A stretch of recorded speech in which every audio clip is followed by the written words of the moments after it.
All right. Thank you, everybody, for being here for our annual CaRC Parade. This is the chance for you to hear from the folks who are leading various efforts that are associated with CaRC. You can learn about how to get involved, learn what they've been up to, and learn about some of our plans looking toward the future. If you have signed up in our call document, that provides also a link to today's slides that Patrick has just pulled up. And if you're new to CaRC completely, we will start with telling you what CaRC is and what it's about before we jump into our parade updates. You can see a list of speakers on that first slide. And with that, I'll hand it off to Tom Cheatham. Hello and welcome, everybody, particularly for those who haven't been that involved with CaRC. We really appreciate you being here. And then we also welcome those that have been deeply involved.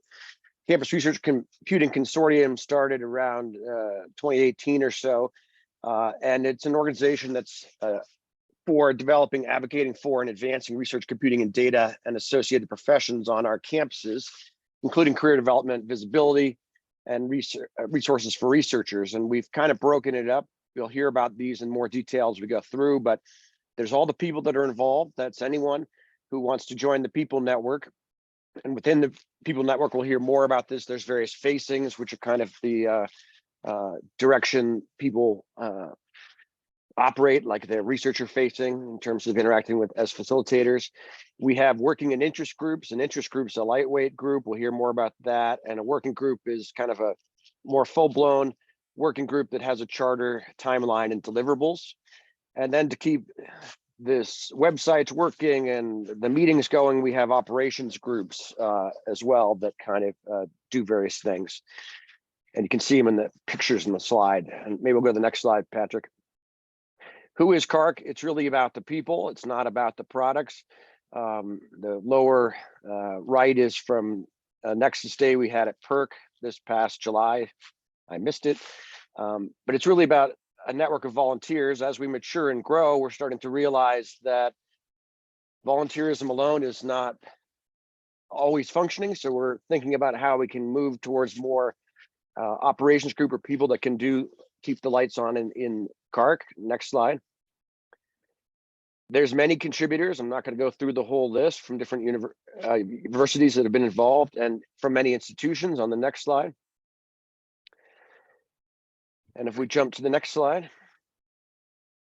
we see that there's this period of rapid growth. We need more central resources to support the activities. And then I'll introduce Dana Brunson from Internet 2, who will talk a bit about the Nexus.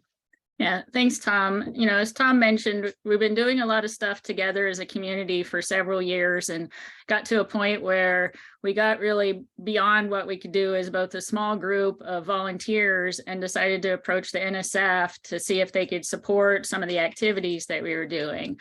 We'll talk more about this later, but one of the things, as Tom mentioned, that we want to do and what we have done is to provide some more communications and marketing support. Daphne's here, who's been helping us with communications and outreach and events since middle of last year, provide this kind of support for administrative and event tasks. And then later we'll talk more about some specific activities around institutional and career support tools and resources, and go on to, I think, Lauren. So one of the operational groups that's sort of the heart of supporting infrastructure for CaRC that our groups depend on is the CaRC Logistics group. You can see our members at the bottom right of this slide.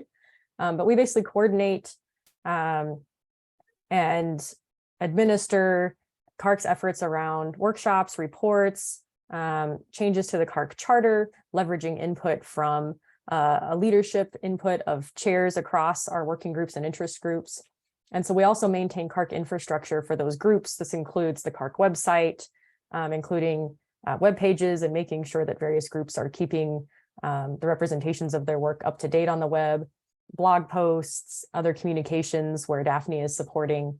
And this is also where we have templates and best practices for charters, meeting documents and practices, provenance. If you'd like to put together your own working or interest group, where a working group has key deliverables, an interest group might be a precursor that's at least just a discussion group. We can support you with that, especially if what you're doing has a research computing and data or research cyber infrastructure component to it. So you can start a new working or interest group by clicking on that link above, and then the logistics team will help you to get started and to get your effort supported with this infrastructure and with CaRC Association through approval with the chairs.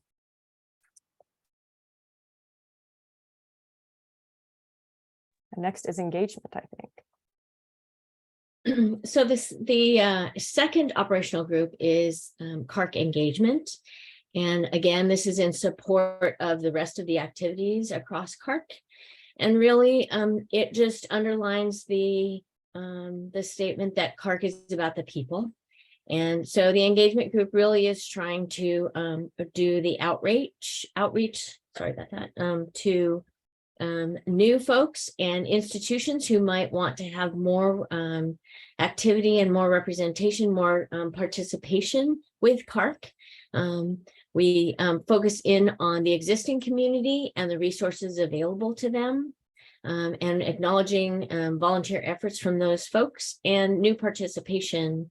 We collaborate very closely with communications. We had that communications arm before Daphne came on, so we're very excited that Daphne is now helping us out in the Marcom area. And we're really trying to focus on recommit our focus to engaging RCD professionals into CaRC.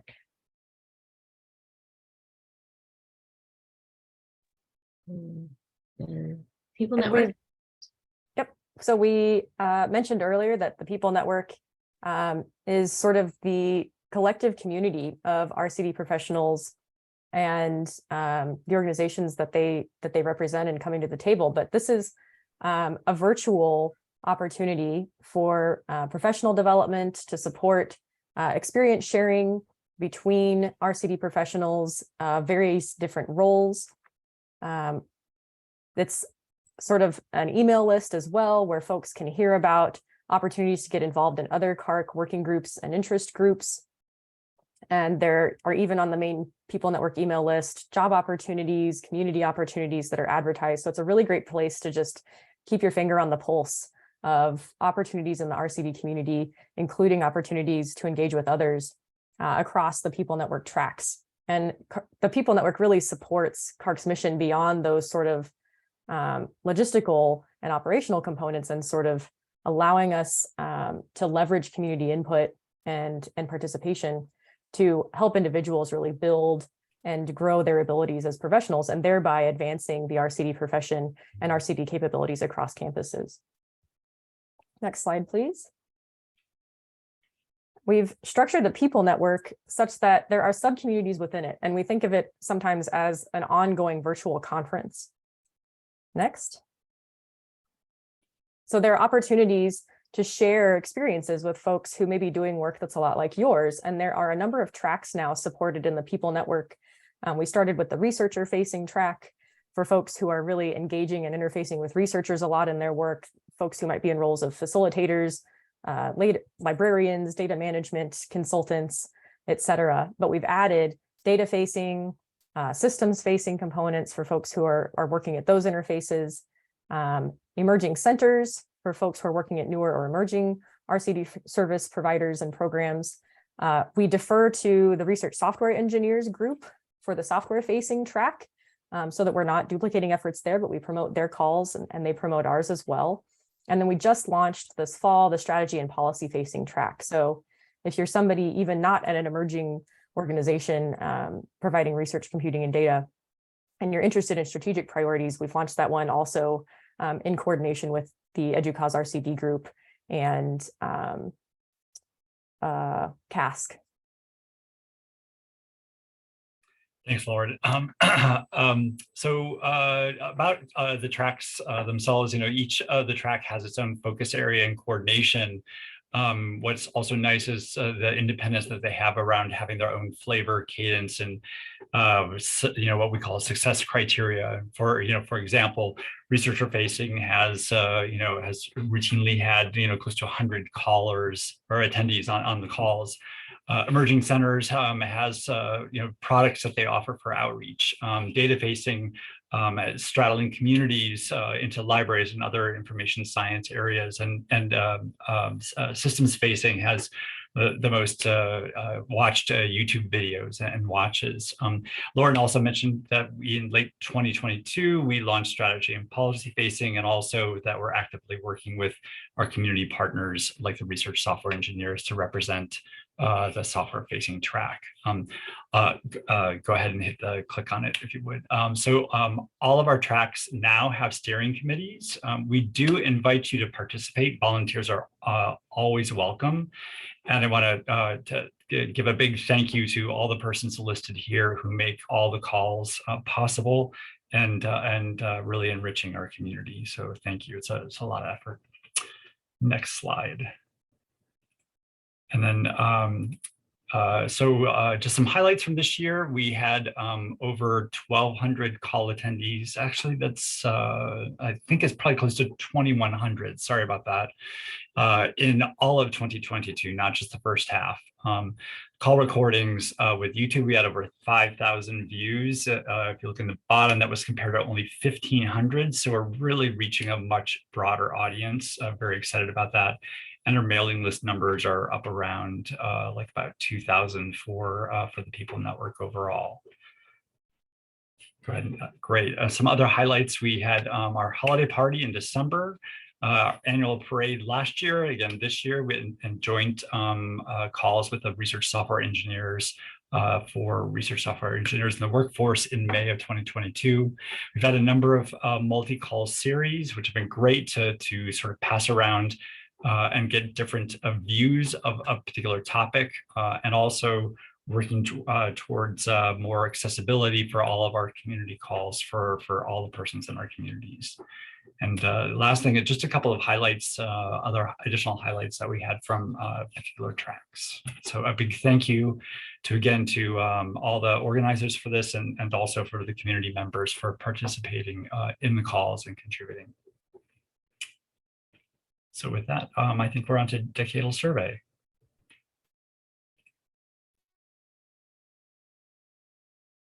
That's me today. So one of the working groups, an interest group that's kind of morphed into a working group and is now going to sunset in the future. What we've thought for the research, computing, and data community, there needs to be a decadal survey like we see in astronomy or in other areas. And this has never really been done within the RCD field. And so we tried as a volunteer group to come up with a micro survey last spring, and are currently in focus group sessions with various different domains and different experts in the field. And we're finishing that up. And we've realized we can't do a decadal survey on our own without paid help. It normally costs a couple $1 million to do that.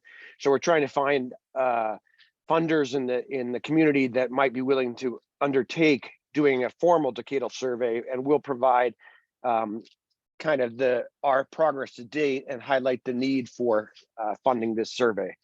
And I'll stop with that. Thanks, Tom. So in addition to the enabling central support I mentioned earlier, the Nexus provides to the RCD community and CARC in particular, several specific activities are being supported to develop tools and resources to support institutions and RCD professionals. These things build on CARC groups and have initiated new ones to address challenges in recruiting, retaining, and developing staff, advocating for the emerging profession, and broadening the understanding of RCD roles. We're developing and curating resources for training, mentoring staff and students, and advance the work of the capabilities model group to support institutions and better understand the RCD landscape. So RCD Nexus, as you may know, is a NSF CI Center of Excellence pilot. So one thing you can do is tell us your ideas. We're interested in hearing what you think that we could do to better support the RCD community. We're exploring and developing a proposal for a full Center of Excellence. So if you have any ideas around that, you can talk to me, Claire, Scott, Tom, or Patrick. And with that, we'll get into the details of the capabilities model. Patrick. Thanks, Dana. So a lot of you probably already know something about the RCD capabilities model, but I'm going to do a brief intro just for those who don't. And there's lots of other papers and talks if you want to know more about this.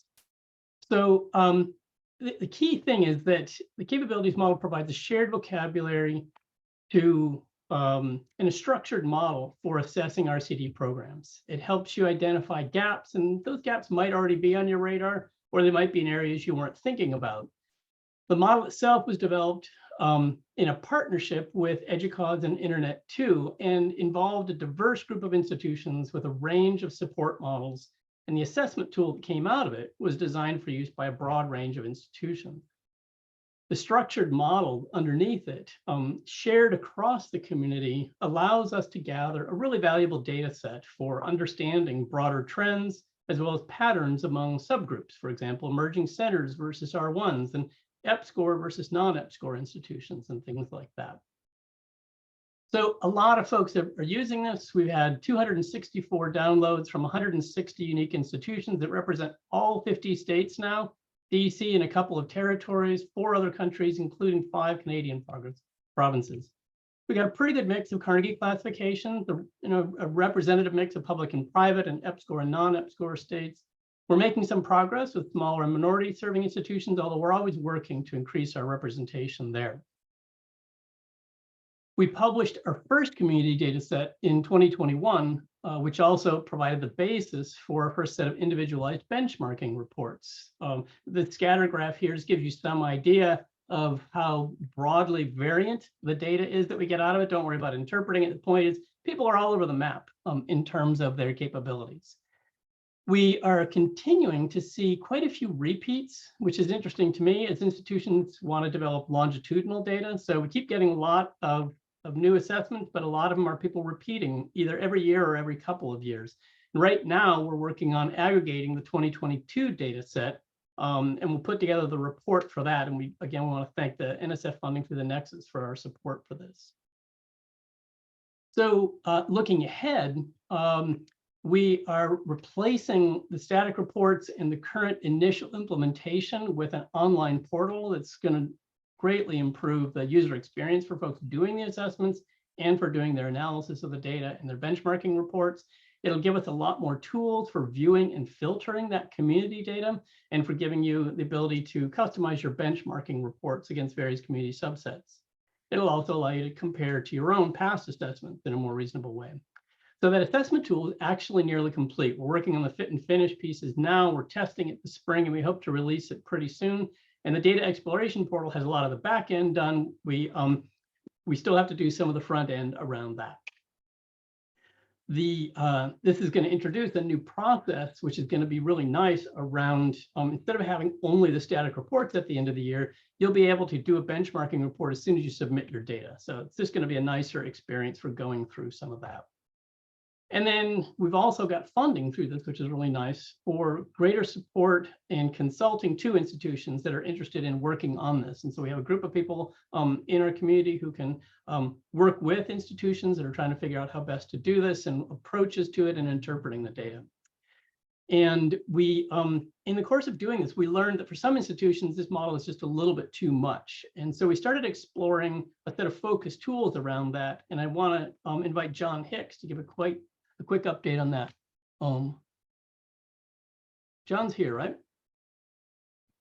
I am. Thank you, Patrick. I'm feeling a little ill today, so I won't go on camera. Sorry about that.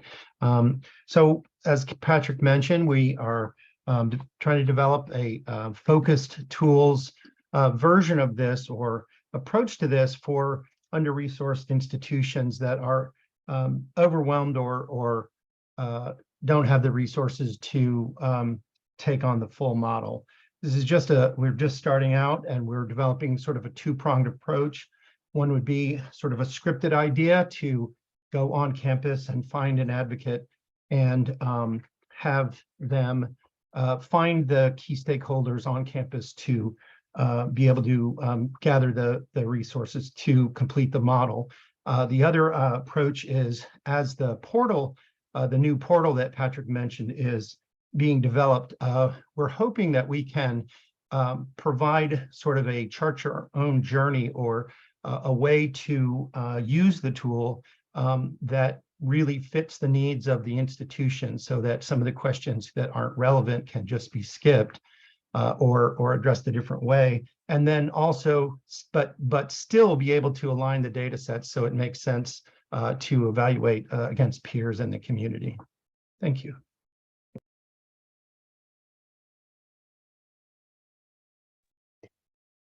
Good afternoon, everyone. My name is Venice Bayrd, and I'm going to build a little bit on what John and Patrick were just saying. As our two groups, our EPSCoR group has relied pretty heavily on the work of the RCDCM working group. So I'm the co-chair of the EPSCoR CI working group along with Gwen Jacobs from Hawaii, and our EPSCoR CI work began as a collaborative NSF award in 2021, and we've been fortunate to call CaRC our home base since then. And just as a note for those who might not be familiar with EPSCoR, in 2022 there were 28 different EPSCoR jurisdictions in the nation. EPSCoR jurisdictions are defined as those states or territories receiving less than 0.75% of the overall NSF award budget. And so in a minute, I can add a link to the chat for those who might like to know a little more. Next slide, please. So the purpose of our award initially was first, we wanted to establish a baseline of assessment data using the RCDCM to evaluate research computing and data capabilities, specifically in EPSCoR jurisdictions.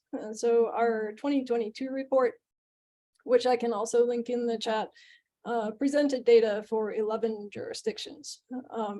After establishing that initial baseline data set, we coordinated a series of workshops in 2022 to explore the data with the EPSCoR community and to generate some ways in which we could strategically and collaboratively begin to address the challenges we were all surfacing.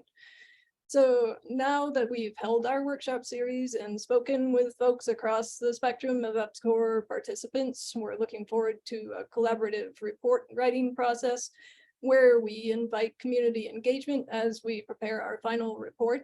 And it's been a really productive engagement with the community so far. We want to thank everyone who's participated and encourage folks to stay tuned and stay engaged as we look forward.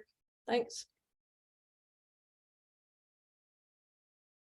And so one of the mainstays that we've had throughout both CaRC, but also now in the RCD Nexus, is our work in professionalization.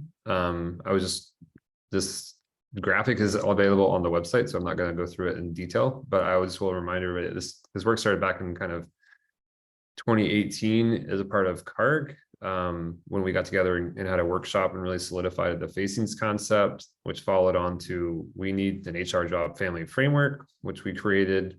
And then that led to a workforce study. And the workforce study now has had a couple of different outputs that have been made. And then at the same time, the career arcs kind of was originally part of, so Patrick and I back then were the co-chairs of a lot of this earlier stuff, and then it's kind of split off. And currently Christina from Northwestern is the co-chair with me on the additional workforce stuff. So next slide. So you'll hear from Patrick in a second. There are a number of challenges that we all know about the RCD profession, and the few that I'm going to focus on are the parts that are the no formal career path structure, which ties into the HR framework, like actually having that. You know, the idea that how does it match what is a broader workforce, you know, diversity? How do we compensate and promote our staff? How do we recruit and retain them? There's aspects around that, and then understanding how is it distinct from other aspects of IT on our campuses and other research disciplines as they overlap both of these spaces. Those are important parts for us to work through. So with that, as a follow-on from the job framework, I've had a number of individual calls with campuses, but what I'd really like to create, and I'm going to hope to do this the week of March 20th, which you'll see an announcement probably next week. For those who have downloaded the framework, we'll send out an email for like a call for participation to create a workshop and have those who have done this kind of, show what they've learned from this process, and then through that develop a cohort of kind of subject matter experts that have worked across the HR boundary with their colleagues and stuff. And we really would like to create a guidebook, because I realize a lot of people have access to this framework, but you have to make a lot of decisions about how to implement this at your local institution.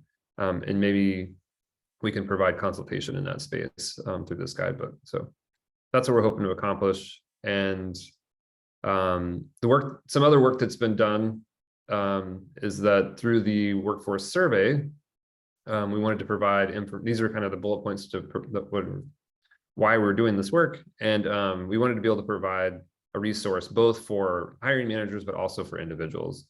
So you can go ahead and click the next button. So what's in red is what has been done thus far. We conducted that survey a couple of years ago at this point. We had about almost 600 response. We had, on the next slide, there'll be a paper you'll see in a second, but I wanted to say that we're working currently on the second paper. Ashley Stauffer from Penn State is helping make sure that we drive and make this come to completion. So she's kind of running that aspect of the working group currently. And the other aspect that we're hoping to do is have this data be anonymized and provided on the community assessment data dashboard that Patrick just talked about. Next slide. So just as a reminder, the first paper of this was presented last summer at PERT, and we really focused on taking the data. It's a rich data set, like we have probably 3 papers worth. So the first paper was really about characterizing who is the workforce, demographic data about, all sorts of stuff. So it's available. The actual data sets are also available on the RCD Nexus website. So you can pull down any of those figures if you need them to support information that you need at your local institution. And there was also another paper, which I won't talk about because it's one that Patrick won an award on. I'll hand it over to Patrick at this point.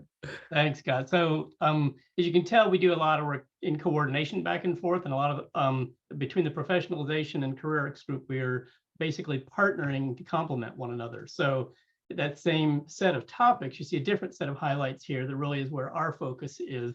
Very similar again, it's helping people to understand what does it mean to have a career in RCD? What are the places you could go if you're in that career? But then in particular for hiring managers, how do you find new people, since we all know how hard it is to hire? And how would you go about training and developing them? So we had a number of workshops that helped us define what folks thought was needed to help. And so we're really interested in understanding where current RCD professionals come from to help with outreach and recruiting. In coordination with Scott's group that he just talked about, we're interested in knowing about, in coordination with staff and student professional interest group, which you're going to hear more about, we're interested to know about successful recruitment programs. So they're looking at that, and we're going to support them however we can. And then we want to document existing and imagined or desired paths for professional development. That's part of a lot of work that's going on right now. And we want to be inclusive of folks who work in industry, where there's actually quite a few RCD roles as well. So up to now, we've held BOFs and panels and presented our work at PERC. If you haven't read that Career Arcs paper, and you can see it in the slides, I'd encourage you to do so. It's actually really interesting. And there's a lot in there about what's motivating RCD professionals as they make career decisions. So we've worked through how we can elicit career path stories from our community, and we're about to start gathering that data. We would love to have your contributions. If anybody is interested, you can either email that careerarcsparticipate@carc.org, or you'll keep your eye out for another solicitation coming over some of the normal CARC lists, where we're going to be looking for people who want to be interviewed.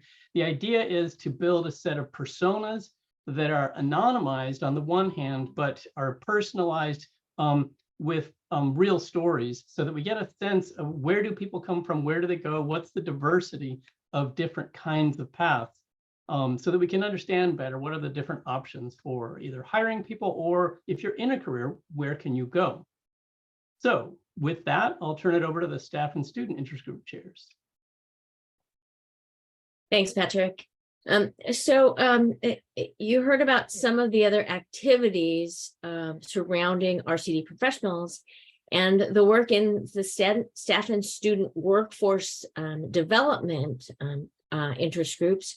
really are focusing down in supporting the current RCD professionals and our student workforce and those who are going to become RCD professionals, and for the institutions that have these professionals and these prospective professionals to give us a kind of a supply chain, if you will.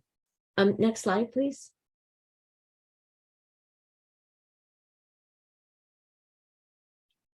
Under the CARC framework, so this work under the RCD Nexus is capitalizing on the CARC framework, and we have created 2 interest groups, a staff workforce development group and a student workforce development group.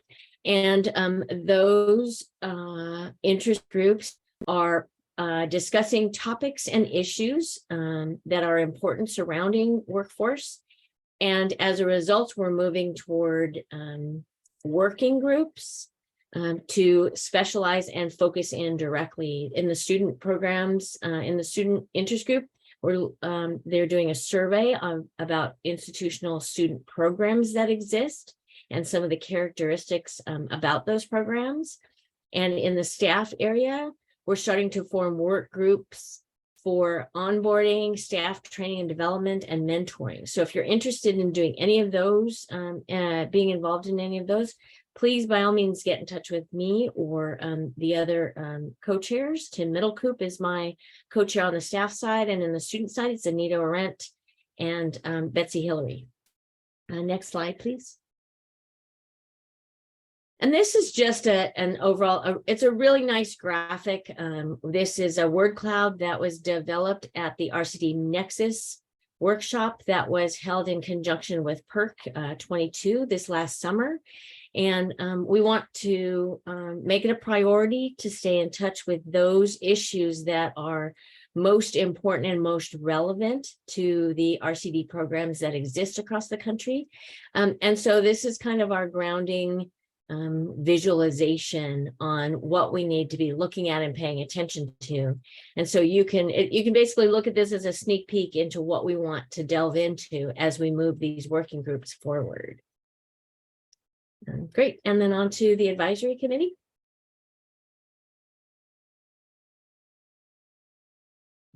Am I taking this, Dana? We formed an advisory committee. They've met one time last year, and we're looking to reunite them. We really appreciate their volunteering to help support and advise CARC on its strategies as it moves forward. We'll go to the next slide. And again, it's all about the people. It's all about everyone committing time and helping to get this effort off the ground. It's been very exciting, rewarding. Go to the next slide. For many institutions, as we show in the word cloud. Next slide. And I don't think we need to talk about this slide again. Acknowledge the funding we've received to date and the various affiliated partners. Next slide.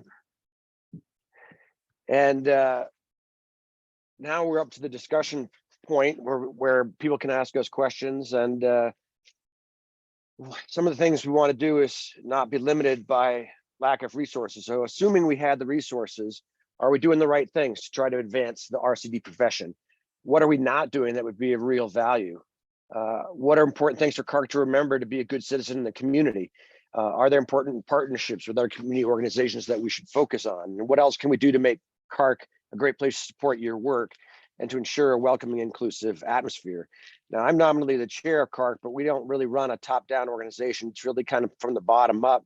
We didn't talk about governance at all yet, but essentially interest group chairs, track-facing coordinators, working group chairs, they meet once or twice a month, and that's really the governance of CARC. We rule by rough consensus. As long as someone's not really against an idea, we tend to go forward together as a community. And we're willing to answer any questions. It can be directed to particular people or me.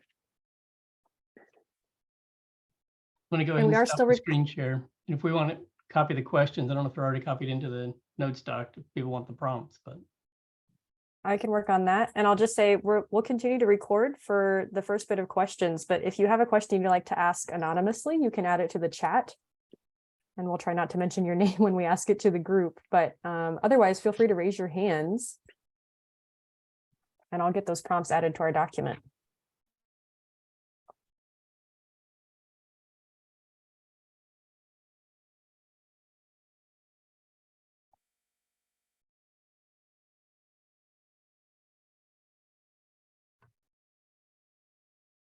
Hi, this is James. I don't know how to raise my hand, so I'll just start talking. It's been about 5 years I've been out in the wilderness, and I just want to say what you all have done, and I know a number of you, is absolutely phenomenal. And that's all I had to say. It's a ton of work, and you should all be congratulated. That's it. Thanks, James. Nice to see you again. Indeed. Mathalie had a hand up before, or Mathalie. Yeah, Moitali. Yes, thank you. This it was the last year I joined, and it just has been priceless. Like all of the work and help and support that you all have given, and I've worked with some of you in different groups. I wanted to ask, how do we get the resources for mentorship and grant writing, and mentorship in paper writing? Thank you. That's my question. So CaRC itself does not have yet have a mentorship program in those areas, but we in the RCD community have the benefit of Henry Neiman and his Oklahoma virtual residency, which does have apprenticeships for paper writing and grant running. So I would suggest that it would be a really great place to find that kind of support. And I'll also say that the Emerging Centers track and just recently in January, the strategy and policy facing track have had conversations about proposals, perspectives from those who have written them, how they've managed their projects, what kind of projects they're executing. So the People Network, particularly in those tracks, is another opportunity to learn from what others are doing, identify potential collaborators. And often some of the folks who speak in those meetings are willing for someone to reach out to them and ask how they got things together and to learn from them. Yeah, I think, Great, thanks. we'd love to figure out how to establish a really effective mentorship program. And so you start off by just reaching out, and we'll see if there's somebody who can actually work with you on this stuff. But some of what we'd also like to understand from everybody is, what are you looking for in mentoring, either if you want to be a mentor or a mentee, because this is something we'd really like to work on. And as with a lot of things that folks in the community decide that, as a community we should work on, CaRC can support interest groups and working groups. So, maybe we can, Patrick and Maithili, if we can rely on you too, we rely on folks maybe signing up for an interest group that talks about what a mentoring program could look like, and folks who might also eventually want to help with its execution and doing some matchmaking or something like that. Yeah, I mean, so I'm at Johns Hopkins, and we are starting our research IT. And it's been tricky. Like, I used a lot of the resumes, or not the resumes, sorry, the descriptions of jobs that you all send out and different people, and kind of built on that. Maybe we can start with having a repository of the positions that we have, and then maybe broad, like, the first page of like general requirements, and then people can customize on the second page as a supplement. So just starting off with that, that's one of my suggestions. So Maithili, I put in the chat a sign up for staff workforce development working groups, and one of them is a mentoring working group to actually kind of set together the definition of what we want to capture and what we want to do and how we want to do it. So I would encourage you to sign up there. since we already have been talking about that working group.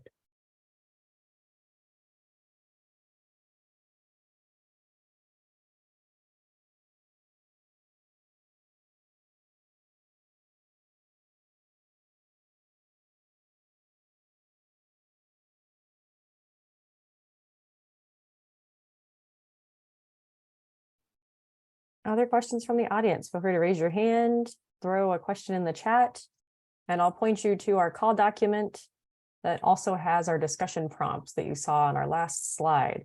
Those prompts are, is CARC working on the right things to advance the RCD profession? What are we not doing that would be of real value? What are the most important things for CARC to remember to be a good citizen in the community? Are there important partnerships with other organizations that we should focus on? And also, what else can we do to make CARC a great place to support your work and to ensure a welcome, inclusive atmosphere?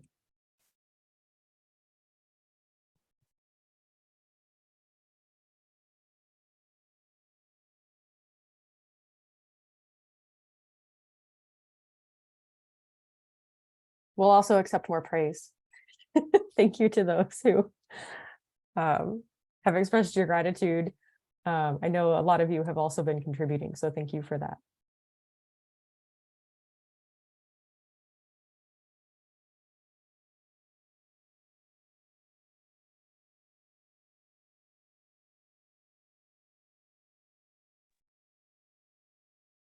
And there are some links dropping in the chat for how to get involved. One more thing that I'll say is that if you'd like to get involved with CARC and you're not exactly sure where or how to do so, we have a page on our website about that linked in our top menu structure. And you can get in touch with us by emailing getinvolved@carc.org, which I'll also drop in the chat. So if there's a particular group you're interested in and you're not sure how to find them, by looking at our website, most of our working and interest group co-chairs, our track coordinators are listed there, and otherwise have email lists where you can contact them collectively. But feel free to also just go to that Get Involved page if you're not sure how and where to start and are looking for some tips. We really are a pretty friendly crew. You know, you can hang out in any of the groups that you're interested in if you're just trying to figure it out. And on the other side of it, it's actually a really great opportunity for professional development. It gives you a chance to actually build a national network of people and to learn more about how others do things and to actually develop kind of a national presence, which is a great addition to some of your professional skills as you're thinking about your career.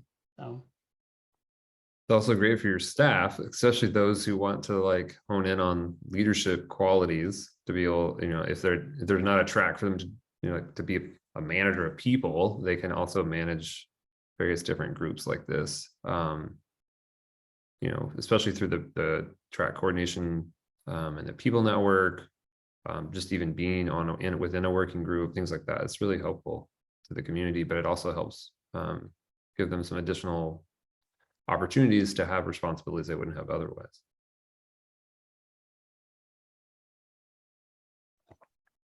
And as Jackie says, I agree. James, you had your hand up. Yeah, I found out where to raise my hand. I'm obviously new at this computer thing. Are you having thoughts of like accreditation processes or sort of, you know, certification, or is that a swear word? I know we've used the term badging because certificates, I think, mean a very specific thing in academia, because there are certificate programs, but badging being closer to what industry does on various different things where you sign up, you go through a workshop and learn. I know that a lot of that has come also, like Henry Neiman has talked about that with the programs and stuff that he runs. And I think just generically, there's an ongoing discussion about that. The validity of a badge is really about like attesting to the organization and what it provides, and others, you know, provide value in that. But then the badges, I think, mean something. So, thank you. Just to cover some things in the chat before I call on Amanda, whose hand is up. Somebody offered that if anybody's in New York City, to get in touch with them in case you want to meet up. Somebody else asked, is there a sign up for the People Network? Did I miss that?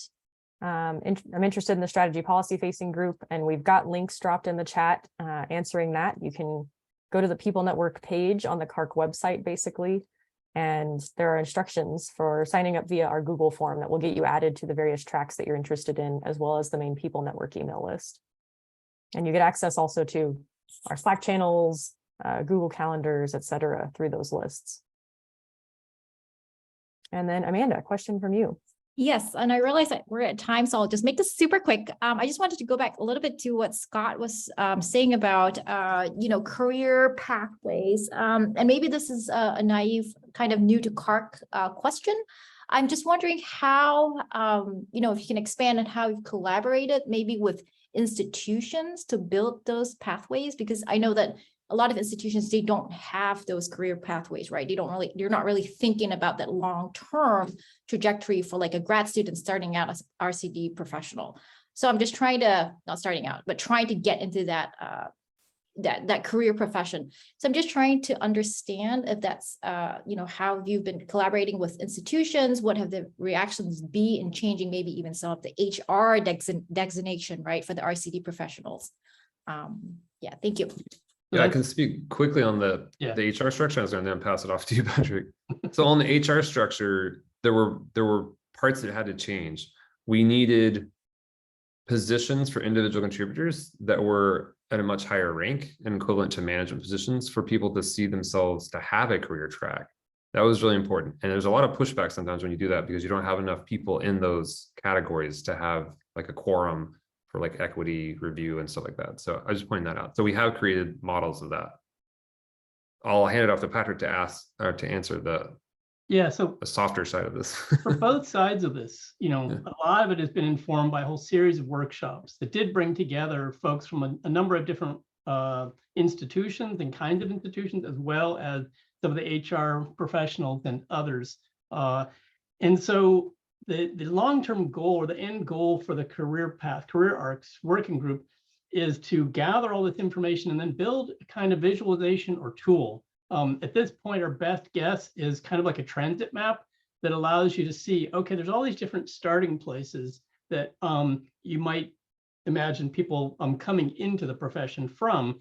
And then there's places where you might actually make transfers and think about, okay, I might have started out thinking that I really want to be deep into a given domain area, but then I realized that I kind of like looking across domains and I want to get into leadership. Well, what would that look like? Or if I don't want to do management, what are the other paths open to me? And so that tool is what a lot of folks were asking for, to say, on the one hand, how do I tell the folks that are in my group what their options are and where they might go and who they might connect to explore those options? And on the other hand, for hiring managers, where can I go look?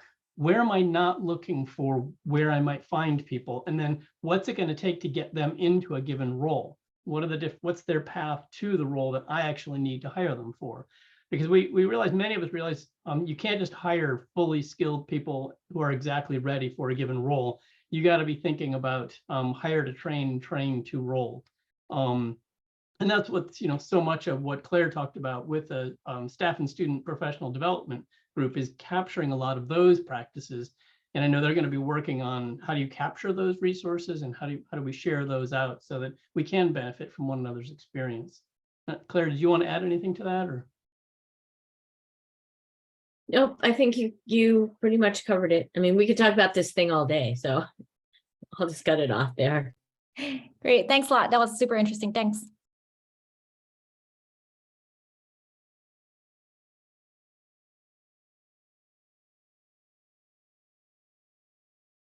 All right, any final questions or thoughts?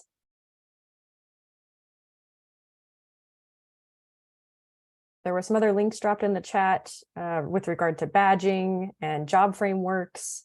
Some of these are also linked from our slides, which again, you can access from the call document that we've been dropping in.